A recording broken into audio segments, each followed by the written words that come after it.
we'll dismiss by table to get that food. But I also want to share with you that we have an overflow room. It's directly behind us in the annex. There's going to be a live band back there, and there's also going to be some more tables. So I invite you to go back there and enjoy that as well. At this time, I'm going to ask my friend, preacher Mike Sage, to come up and say a prayer for us.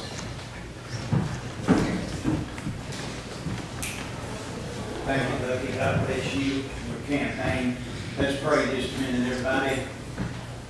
Lord, we appreciate the privilege of being here, and we sure do appreciate our country. And we're not going to get into our problems. We just want to focus on the solution. And that's faith in you, because the victory that overcomes this world is our faith. Bless this food, this fellowship, and we just ask your blessings upon Bucky and upon this campaign coming up. Pray for our electorate, that we will be wise, be engaged, for your continued blessings, long suffering, enduring mercy, great blessings on our country. This we ask in Christ's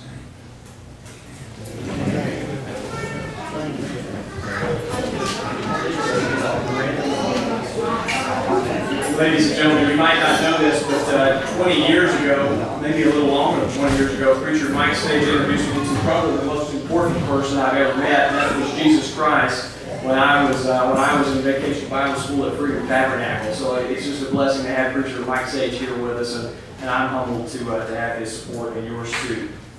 Next I'm going to welcome Commander Mike Wolf. Mike Wolf is from the Veterans of Foreign Wars, Post 4667 here in Marion. It's our VFW post for Smith County. I'll tell you a little bit about how I know Mike, and that started 3 years ago when I was in Bagram, Afghanistan.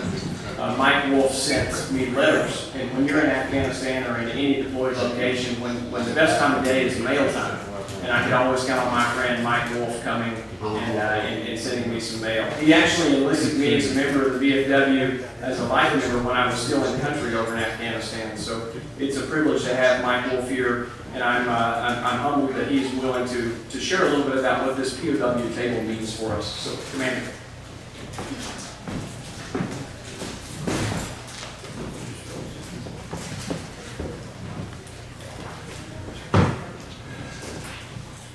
POW at my table. Those who have served and currently serving that the United States Armed Forces are never mindful that the sweetness of enduring peace has always been tainted by the bitterness of personal sacrifice. Run out to the car. We are compelled to never forget that while we enjoy our daily pleasures, there are others who have endured and may still be enduring agonies of pain, deprivation, and internment. Today we call our attention to the table, which occupies a place of dignity and honor. It is set for the one, symbolizing the fact that members of our armed forces are missing from our ranks. They are referred to as prisoners of war, missing in action. They are unable to be with their loved ones and families tonight. So I ask that we join together to pay our humble tribute to them and bear witness to their continued absence. Call your attention to the POW table. This table is set for one, symbolizing the frailty of one prisoner alone against his or her suppressors. The tablecloth is white, symbolic of purity of their intentions to respond to their nation's call to bear arms. The black napkin stands for the emptiness these warriors have left in the hearts of their families and friends. The single rose in the vase reminds us of the family and friends of our missing men and women through the faith while attending waiting for their return. The yellow ribbon on the base represents the yellow ribbons worn on the lapels of thousands who demand with unyielding determination the proper coming of our men and women who are not among us tonight. A slice of the lemon plate reminds us of their bitter fate. The salt sprinkled on the plate reminds us of the countless volunteers and families as they wait. The glass is inverted and cannot toast with us this night. The chair is empty, I'm not here. The candle is reminiscent reminiscent of the light of hope which lives in our hearts, to illuminate their way home.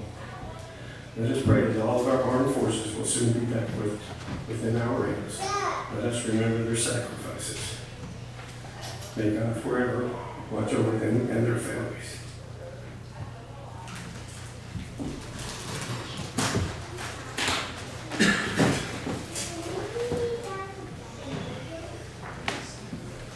Ladies and gentlemen, if you'll please rise as taps is played. Members of our board are missing in action. If you're a military veteran, you may do the proper hand salute before you may place your hand on your Bible.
Thank you, and God bless you.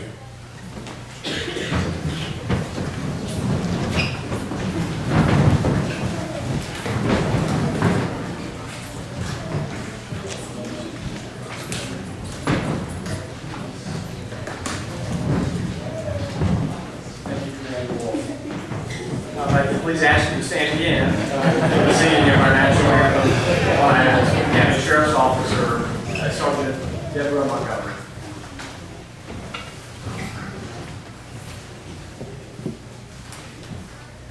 Oh, say, can you sing by the dawn's early light? What so proudly we hailed at the twilight's last gleaming, whose broad stripes and bright stars through the perilous fight, o'er the ramparts we watched, were so gallantly streaming, and the Rockies red flame, the bombs burst in air, gave proof through the night that our flag was still there. Oh, say does that star-spangled banner yet wave o'er the land of the free and the home of the brave.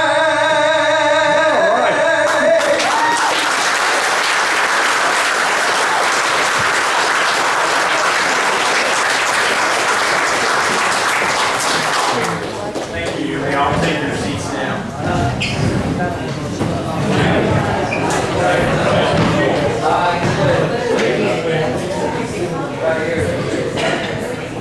Ladies and gentlemen, in just a few moments we begin eating, but I'd like to recognize a few of our distinguished guests that are here in the audience with us tonight, and that's Rick Rowlands, who's in the small from Joe Allen Police Department, now Smith County Sheriff's Office. We're proud to have him at the courthouse. Ladies and gentlemen, we're joined tonight by Senator Travis Hackworth and his bride, Mrs. Hackworth. They are our senators.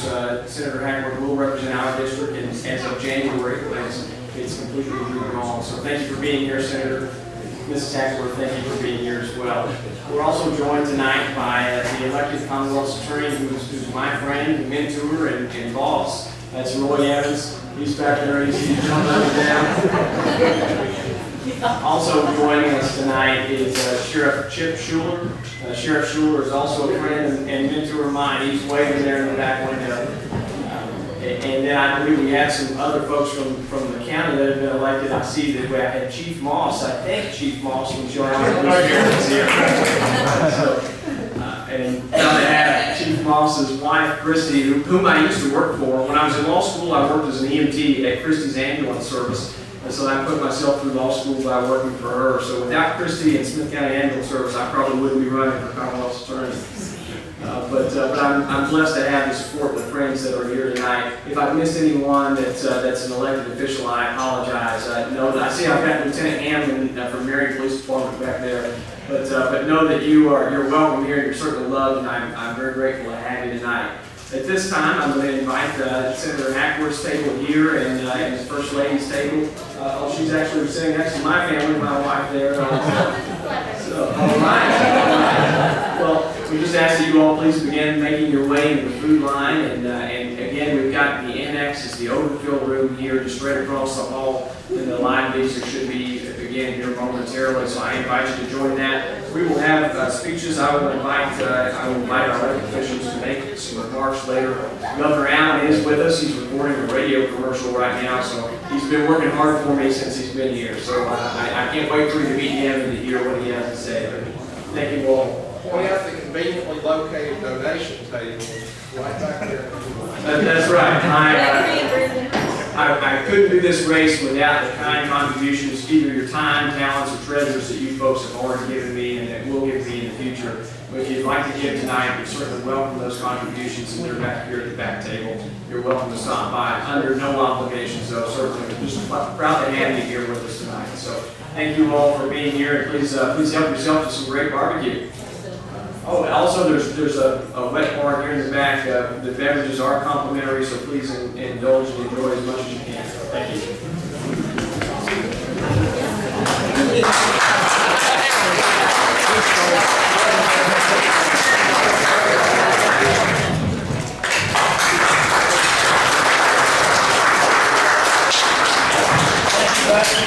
Good evening, everyone. It's such a pleasure to be here. And one good thing about the rain, we can kind of get closer in here and talk to each other. So just wonderful to be here. I was over in Glory Tree at the Heritage Days earlier, and we seen the clouds rolling in and the storm getting ready to come. They said, you better get out of here. So we left about 5 minutes before it hit. I don't know what the tents and all the merchandise that was doing over there haven't fabric, but just a wonderful day out in the campaign field. But my name is Travis Hackworth. I am the state senator, currently in 38th district, and that is 2 precincts in Smith County. That is Rich Valley and Saltville. And so with the wisdom of the redistricting committee, which actually was 2 master drawers in the Spring Court, we now have the whole county of Smith. So we are pleased to represent Smith County in this January. We do have an opponent. Does anybody know who our opponent is? No. Good. Let's keep it that way. We do have an opponent in Blacksburg, and we are going to win, and we're going to win with your help. So thank you for the support. Smith County has always been a great conservative county. But like Becky said, this is a very, very important election year. All 140 seats in the General Assembly are up for election or re-election. There's going to be 16 new members in the Senate, 35 new members in the House, and possibly a couple more surprises, November surprises. But we have a problem in Virginia, and it is we have a Senate that is controlled by the Democrats. Now, people tell me all the time, they say, Travis, how come that you can't get the red flag laws changed, or how come you can't get the Virginia Clean Economy Act changed, or how come you can't get the car changed, the California Automobile Regulation Board that says that by the year of 2025, no new vehicles bought in Virginia can be gasoline or diesel. They all have to be electric. How come you can't get that changed? And I said, because in 2020 there was a trifecta. There was a Democrat governor, the House and the Senate was controlled by Democrats. So they said, before that, they said, if you will give us a full control of the governor's mansion, the House and the Senate, within an hour we will change the course of Virginia. And by George, they did. They did. They did some terrible, terrible things in 2020. And now, when constituents ask me, why can't you get that changed? Your Governor Youngkin's in there. Y'all have the House. And I said, well, that's where it stops. As long as they control one chamber, they can keep things from changing. And those laws, we had 5 different bills. I served on the Ag Committee, and we had five different bills that would have stopped and changed the California car link to Virginia. They rolled them into one bill, and they canceled and defeated all of them. So we had Democrats that told us after that, they said, Senator, we know this is bad for Virginia, but it's re-election this year. We cannot vote against it. We can't vote for this. We've got to hold to our promises that we made in 2020. But I promise you, we'll come back next year, we'll fix this. Well, guess what? Some of those moderates that was leaning toward helping us fix that got defeated in primaries. Now, do you think that there was more conservative Democrats that beat them in primaries? No. We're talking, these are crazy liberal Democrats that has won in these primaries. And so we have over 400 years of institutional knowledge that will walk out the halls of General Assembly. And folks, I'm telling you, if we do not take back the Senate, while Governor Youngkin is governor, and if we do not keep the House, we are in trouble. We are in trouble. So, that is why it's so important to get out and vote, and get out and get people elected. You know, we're here tonight for Bucky and for to get him elected as the Commonwealth Attorney. And you know that George Soros has spent millions of dollars electing Commonwealth attorneys in Virginia. Now, why would he want to do that? He wants to do that because he knows that they can stop some of the laws, and they can not prosecute people for crimes, and they can turn our judicial system into a laughingstock. And that's what they've done. That's what they've done. So we've got to have people like Bucky in power. We've got to have re-elect Sheriff Schuler. These it starts, people say, well, what can I do? Well, I'll tell you what you can do. Run for school board. Run for your board of supervisors. Run for these constitutional offices. And when you have good people with them, re-elect them. Re-elect them, because that is where change really starts. Grassroots. Governor Youngkin was a prime example when that Terry McAuliffe said he did not think that parents should be telling schools what to teach their children. The Democrats and Republicans in the state of Virginia said, whoa, that's a line too far. You don't get between a mother and her child. Amen? Amen. Yes. So we had a revolt all over Virginia, and Governor Youngkin was elected, and I believe that God helped us and give us a space of mercy, and we've got to do our part this fall to get these good people elected, both locally and state. We have a path we go through. Governor Allen was there in Norfolk this year, and we had these little panel discussions. And we was talking about how are we going to win back the Senate? How are we going to win back the Senate? Folks, we have 8 contested races, 8 prime races that we are laser focused on. We have to win 5 of those. We have to win 5 of those. So when you see people out here campaigning like myself in a deep red county, you know the money that we get, you know where it goes? It goes to those 8 races. Because we understand. We have got, back in 2019, the Senate races cost $5 million. You know what the Senate race is going to cost this year? $20 million. $20 million. So that's why we've got to have the grassroots. We've got to get the vote out. Governor Youngkin was elected because Southwest Virginia had so many votes that came out in such a record turnout that it negated the losses that he had in Northern Virginia.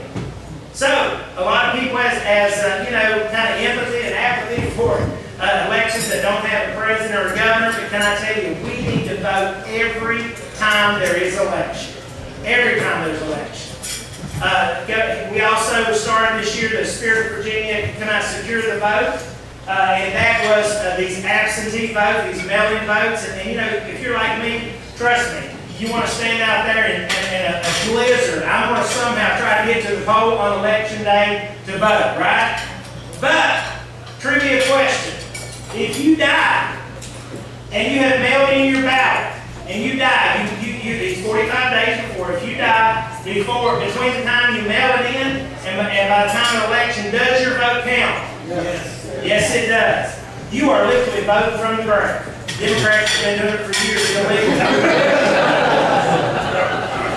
So,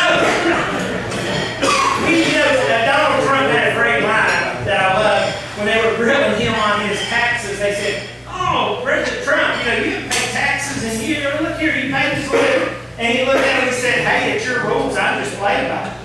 So that's exactly what we've got to do about this early voting. They have kicked our butts in the last few elections because we are just militaristic, that we're going out and voting on the day of. And yes, that's great. But you know what? Things happen. You could be in the hospital. You could have a car accident. You could have a family emergency. Something can happen.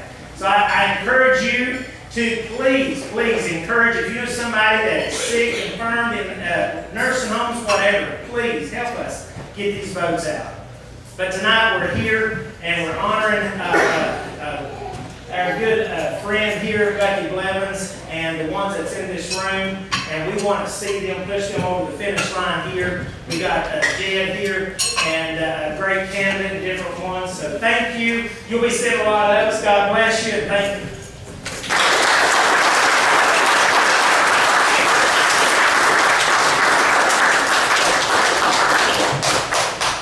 Thank you, Senator. Now I'm going to invite Delegate-elect, I might be putting the chicken before the egg here, but Delegate-elect Jed Arnold. Jed Arnold is graduated in 2015 from law school. I graduated the next year. We went to the same law school together, and Jed is always a lot smarter than I. I tell him that I'm the one with the better looks. So Jed Arnold will be elected in November because he's running against himself. He's the only opponent, but I'm pleased to welcome him. Jed, you're welcome to say your remarks if you like.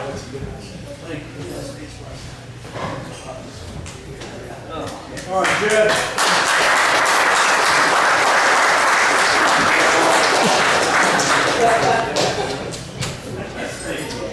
It's a pleasure to be here with y'all tonight. Thank y'all for coming out. Lucky's right. He graduated a year behind me. And, Lucky may have the looks. I don't know if I have the intelligence. Pretty much my success came from hard work. I drove from Salt to run the 5 times a week, 2 times a day, 3 hours in the car, and that's success in law school. And when some people tell you talent can recognize talent, I don't know if I have much talent, but I have hard work, and I can recognize hard work. Lucky Blevins is a hard worker, and he's a guy that will work hard for you, he will work hard for the police, he will work hard to make sure that this community is safer, and the people that are violating the laws get the sentences they deserve. And I know that to be true. I know Bucky will work hard for you. So thank you for coming out here to support Bucky. He's a great candidate. He's a smooth talker. Sometimes we didn't get the smooth talking competition. Y'all should come to the courthouse and see it. I think I might be leading that game. But no, Bucky is a really terrific guy. He's a terrific candidate. He's not making a mistake voting for him.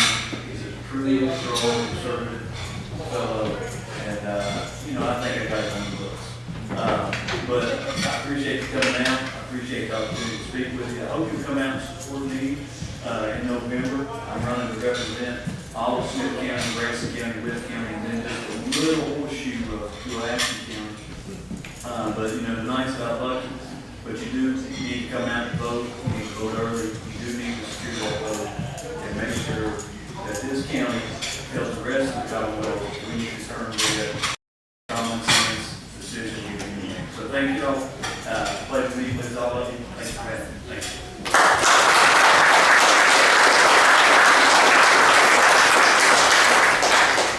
Thank you, Jed. And next, I'd like to introduce my friend and our sheriff, Sheriff Chip Schuler. Sheriff Schuler, like Jed, is running an unopposed race, but that doesn't mean he's not out campaigning, and I'm proud to run on the ticket with Sheriff Schuler, and I think we'll make up the law and order ticket together. So, Sheriff Schuler.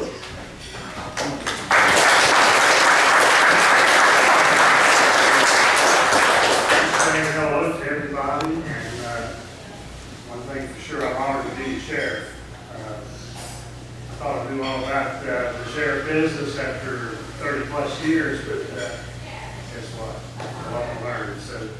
So without a good Commonwealth attorney behind my office, as I told about you, we are a dog without a heart and no teeth.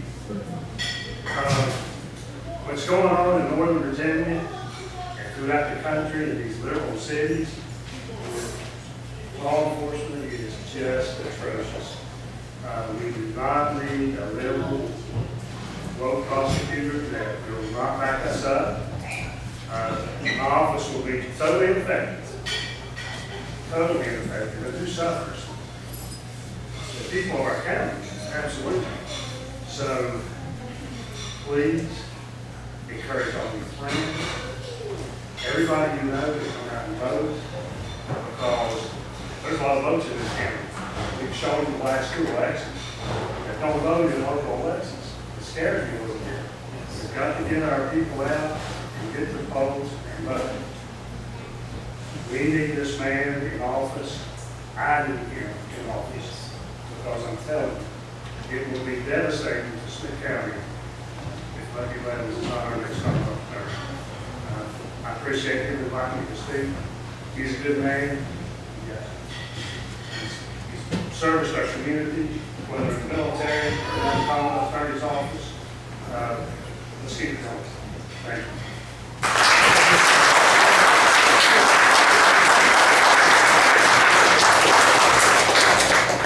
Well, I hope my face isn't turning red. All these nice things you folks are saying about me is making me blush a little bit. But thank you very much, Sheriff.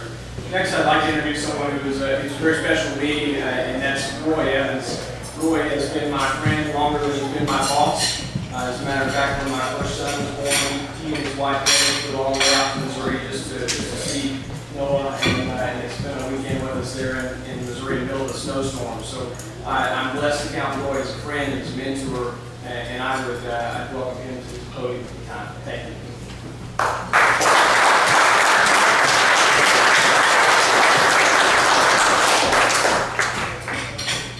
Thanks a lot.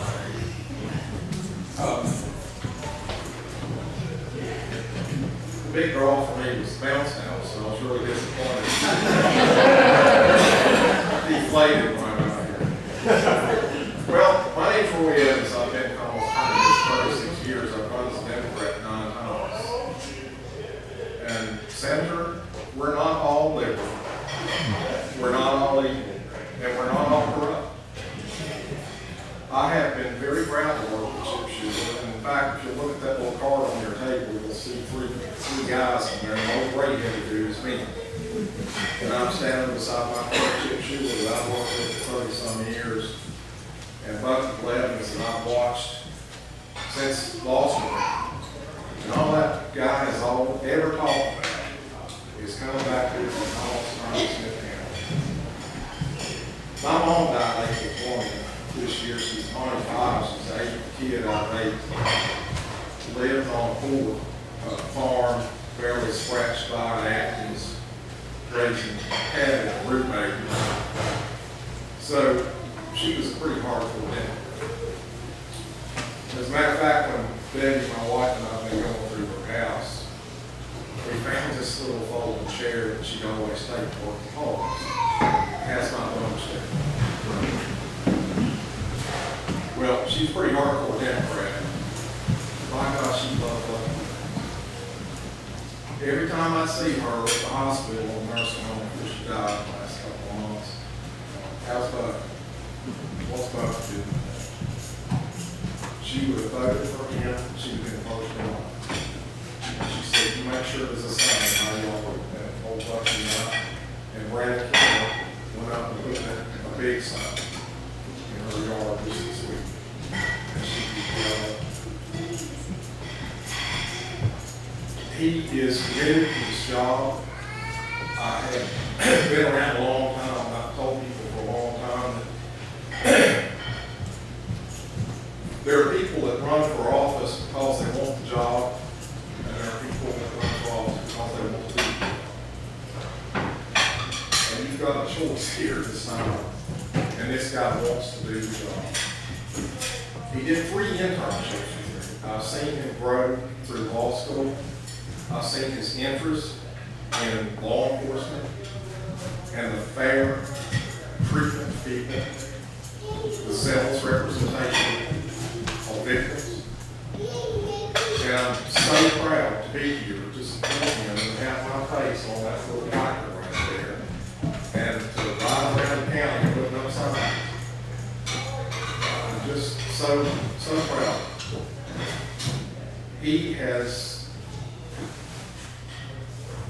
He probably won't tell you this because there's not time. He only gave me 5 minutes. I need at least 5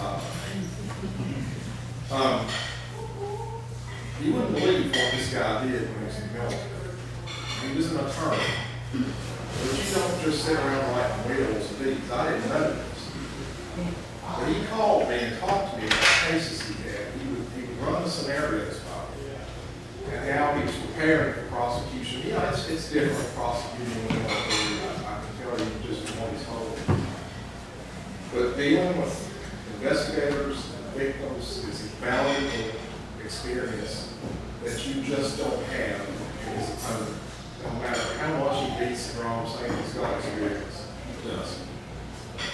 But what an opportunity we've got to elect a guy who served his country, went to Afghanistan in harm's way, yes, as an attorney. Ask him sometime what his duties were in Afghanistan with his family. He served his country, and all he's wanted to do is come home and serve our country, serve us. For goodness sakes, let's get that done. Dollars are great, the votes are better. Tell your friends what an opportunity we have to bring a young man home who wants to be here and wants to serve us. Tell him to go vote for Bob. There's just no other choice. Thank you.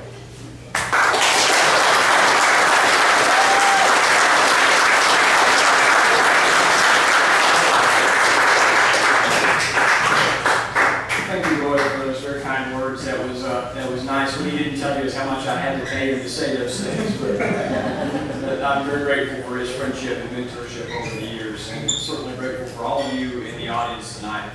The next person that I would like to introduce to you is someone that I've grown to respect a great deal. And this person I met while I was serving on the Board of Trustees of the Appalachian School of Law. In 2020, I was the Alumni Association president, and I had the privilege of reporting into these board meetings. But what 2020 also brought about was my deployment to Afghanistan. So I knew that I had a commitment to the law school and also a commitment to our nation.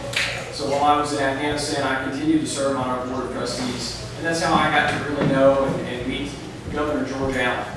George Allen was Virginia's 67th governor, and in his governorship, I don't think anyone can outdo it. Governor Allen abolished parole in Virginia, and when he did so, he implemented truth in sentencing.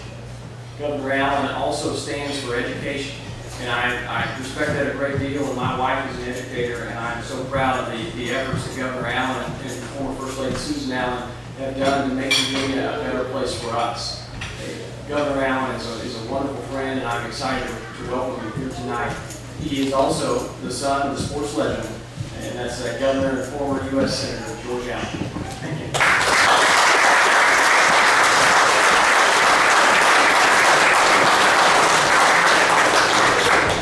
Senator Hackworth, soon-to-be delegate Jed, sheriffs, patriots, freedom-loving Smith Countyans all, good evening. It's a great evening, and Susan and I are really just so happy to be with all of y'all here supporting Bucky. But it's not just Bucky. Bucky represents all that is wholesome and good about Southwest Virginia, and obviously particularly here in Smith County. It's just that you have a great chairman, Adam Colbert, the Friday night. Senator Hackworth was exactly correct. The Southwest Virginia, how did Youngkin win? I was working on that campaign. We saw Virginia going over the cliff. If Youngkin didn't win that race, and Jason Yards and Winston Sears, but especially the governor, Virginia would have gone over the cliff and would have become the southernmost northeastern state. And that's not a compliment. They would have abolished or gotten rid of the right to work law. They would have kept putting more taxes on. Senator Hackworth was talking about all the things they're trying to undo. I'm not against compressed natural gas vehicles, diesel, gasoline, or electric. But you know who ought to be deciding what kind of vehicle you drive? Yeah, you, the people. Not some elites trying to tell you what kind of vehicle you ought to drive. And more importantly, why in the heck would these folks be saying, we're going to follow California's laws? And that's what Virginia, it's linked, tied to California's laws, and whatever they do is going to be forced on all the people of Virginia. To me, that's just insulting. You want to control your own destiny, not be run by someone outside our country or outside our Commonwealth on issues that matter to the state. We're also tied, just so you know, and my wife Susan was talking with Senator Hackworth, who's got some many good ideas. Governor Youngkin right now is trying to get us out of what is called the RGGI, Regional Greenhouse Gas Initiative. I call it regressive, gouging, gimmicky idiocy. What it is doing, and you can look on your bills, that you have however many dollars a month, $8, $9, $10 a month, to pay for this scheme that is linked in with the states to the northeast of us, Maryland and all of those states. States that are high tax states, high cost of living states, states that are losing population. Gosh, who in the world would think it makes any sense to link and change Virginia to those loser states? How did anyone think that makes any sense whatsoever?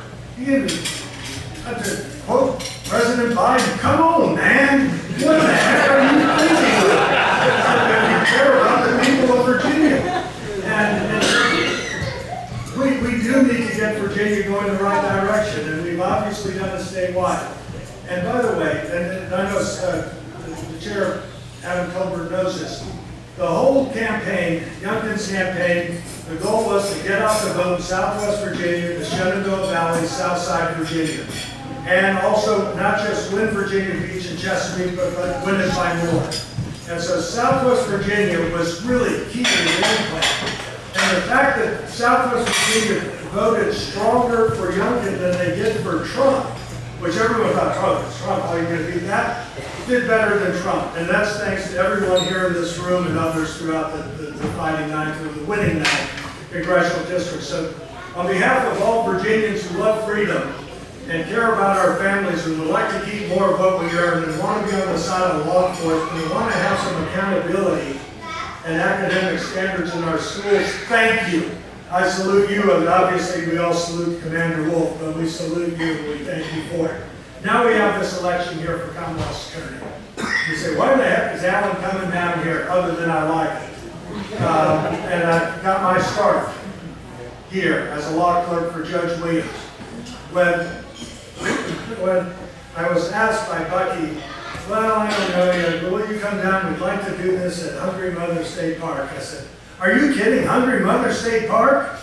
I had a job with Judge Williams in the courthouse in Abingdon, and tucked the bars down up in Roanoke, and then right after, I had to find some place to rent around Abingdon. And so I, in my sleeping bag, slept here at Hungry Mother State Park in 1977, however many years, decades, and centuries ago that was. So this is like a full circle. And Bucky is right. The reason I got to know Bucky is when I was governor, we put in the first funding for the Appalachian School of Law. And I'm glad Jed is another graduate of ASL, and you do us all proud. And because I think the best kind of lawyers come from the best kind of people. And Bucky's the best kind of people. And Bucky, I got to know him, and we have these Zoom meetings for board meetings, especially during the pandemic with our Halton governor, keeping everyone caged up. And humans are not meant to be caged.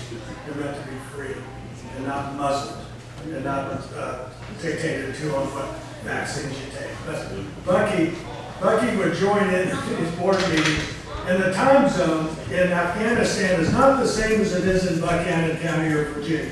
What is it, 6 hours?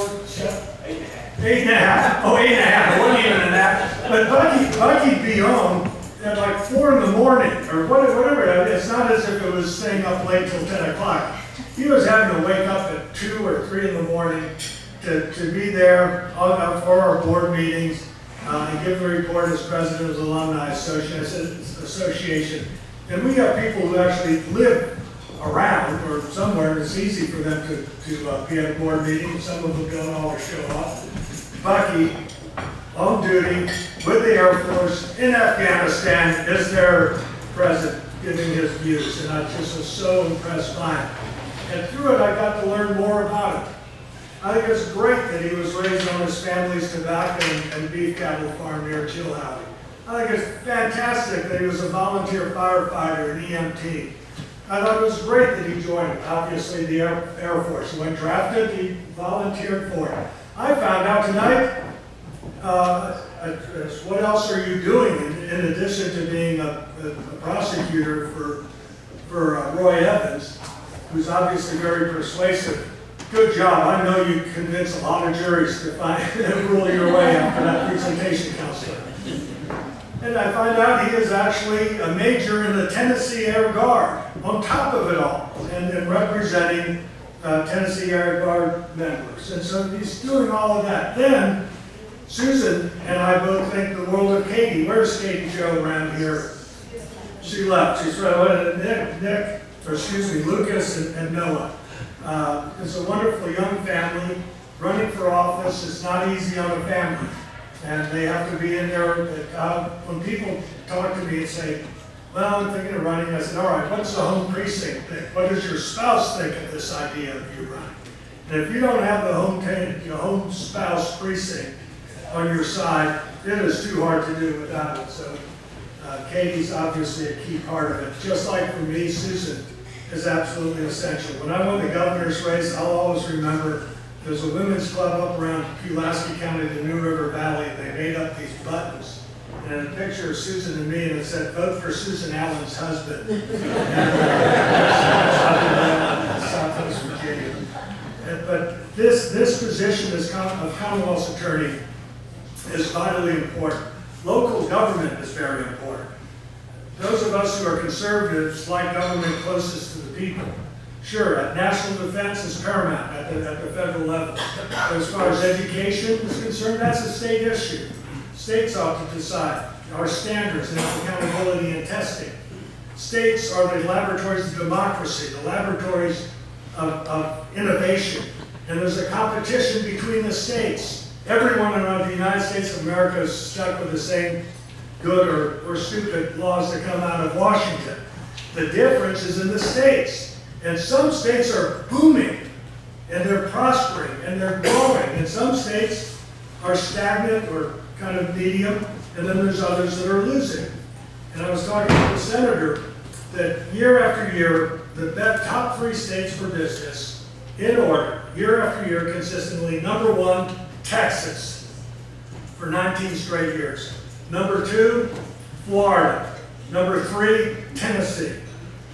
North Carolina's come up to number 4, Arizona's 5th, the top 10's rounded out with Utah and Nevada and Indiana, Arizona, those states. Virginia's going from 14th to 12th, but we want to be a top 10 state. Now, part of being a top 10 state, what matters is what's the cost of doing business, what are your taxes, what's your cost of living. Right to work laws matter. If you don't have a right to work law, you're not even going to be able to feel the competition to lose. regulations are a big cost, especially for small businesses, and you need a skilled, capable workforce from which to draw. Where Bucky comes in along with the sheriff and law enforcement is, who in the heck is going to want to live or conduct business in a place that's not safe? I mean, that's just an essential. The top two responsibilities of the state government, in my estimation, at least when I was governor, I said, are education and law enforcement. And the way you pay for it is with a vibrant, strong economy where people are working, businesses are prospering, you're getting revenues that way. And you need to have Commonwealth's attorneys who actually understand that the rule of law ought to be steadfastly adhered to, and that the laws are made by the legislators, and then you apply those laws, and you work closely with law enforcement. You back the blue. It's not defund the police or sue law enforcement officers. That is harmful. That's why Sheriff Schuler was once a Democrat. I was with Jason Miars in the midst of that 2021 campaign when he said, the Democratic Party has left me.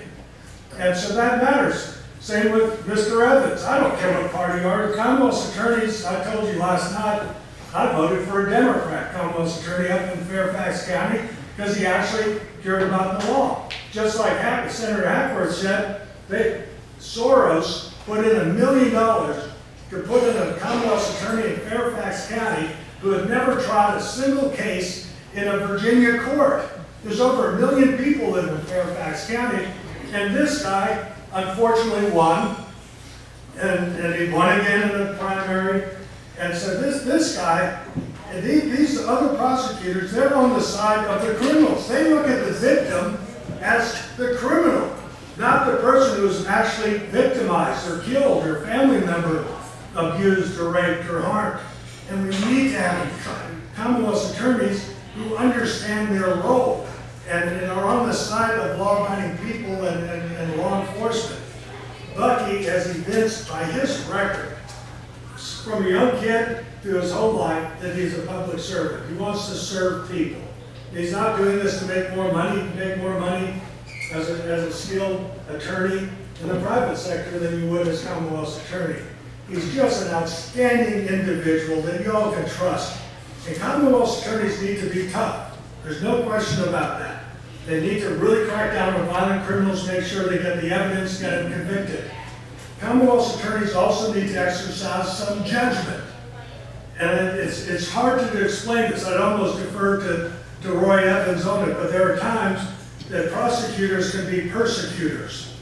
And you need to have someone who has that sense, that decency, that considerateness as an individual, who has that grounding to understand this is the law, we're going to get justice done, we're going to find this person guilty, but there are certain cases that'll come up and you can't even describe it accurately, but you need to show judgment and have some decency in the midst of all of that. And I have no doubt in my mind, and I have complete confidence that Bucky Blevins is going to be a Commonwealth's attorney that everyone in Smith County will appreciate. He does have the experience. He was trained at the knees of Roy Evans. He has a great relationship with the sheriff and all the deputies, as well as the police departments in Chilhowie and in Marion. And he also has a great family. His roots are here. He's not just somebody who just came into Smith County and said, oh, here's an open seat, I could run for this, make a name for myself. What he wants to do is to serve the people of Smith County. And indeed, he's one of that. He really embodies, as I said at the very beginning, the wholesomeness, the integrity, and especially the character of the people of Smith County. So it's Susan and my complete pleasure. It's a heartening pleasure to be with all of y'all, to thank you for caring about your county, about our Commonwealth and our country. And you're going to do Virginia and yourselves proud when Bucky Blevins is your next Commonwealth's attorney of beautiful and wonderful Smith County. Thank you all for being here.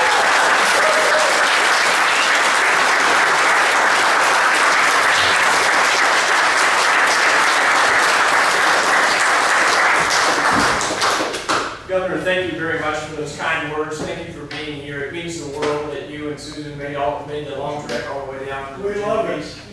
It it's great to have you here, sir. But on behalf of my campaign, we commissioned this special flag for you, and it would be honored if you would take this back. Oh, look at that. Chicory, this is great. It's beautiful. Look at that. Thank you so much.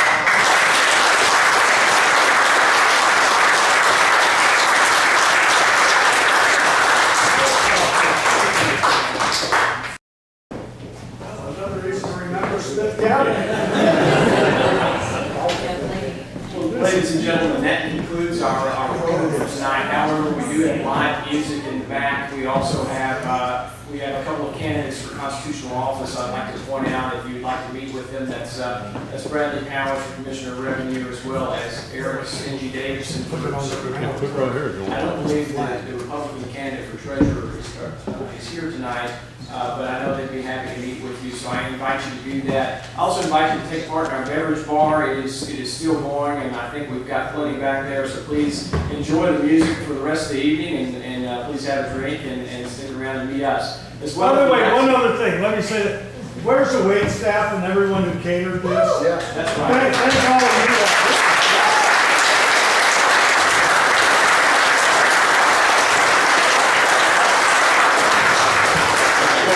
Absolutely right. This event has been perfect, even though the rain caused a little bit of havoc on us earlier. We didn't get Roy's bounce house up, but we still had a good time, and this event space was perfect. So thank you to Hunters and Others wait staff here.